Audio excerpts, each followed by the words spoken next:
चलिए जानते हैं मगध के उदय की कहानी। तो बात है 6ठी शताब्दी ईसा पूर्व की। उस समय भारत 16 बड़े राज्यों में बटा हुआ था, जिन्हें हम महाजनपद कहते हैं। अब इन सब में मगध ही सबसे शक्तिशाली बनकर उभरा और यहीं से भारत के पहले महान साम्राज्य की नींव पड़ी। सवाल ये है कि ऐसा हुआ कैसे? देखिए, इसके पीछे 3 बड़ी वजहें थी। सबसे पहले इसकी लोकेशन, मतलब जबरदस्त थी।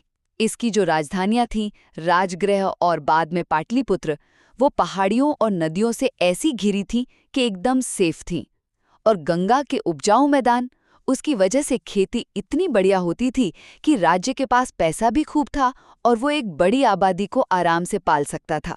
दूसरा कारण था कुदरती संसाधन। आप सोचिए, दक्षिण बिहार में लोहे के इतने भंडार थे कि उनसे बेहतरीन हथियार और खेती के औजार बनते थे।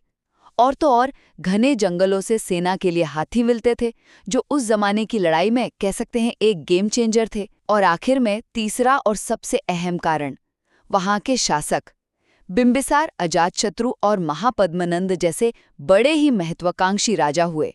इन्होंने सिर्फ लड़ाई ही नहीं जीती, बल्कि कूटनीति जैसे शादी ब्याह के जरिए रिश्ते बनाकर दूसरे राज्यों को अपने साथ मिलाया और साम्राज्य को लगातार बढ़ाते चले गए। तो बस यही वो कॉम्बिनेशन था, सही जगह, भरपूर दौलत और दमदार लीडरशिप, जिसने मगध को भारत का पहला महान साम्राज्य बना दिया।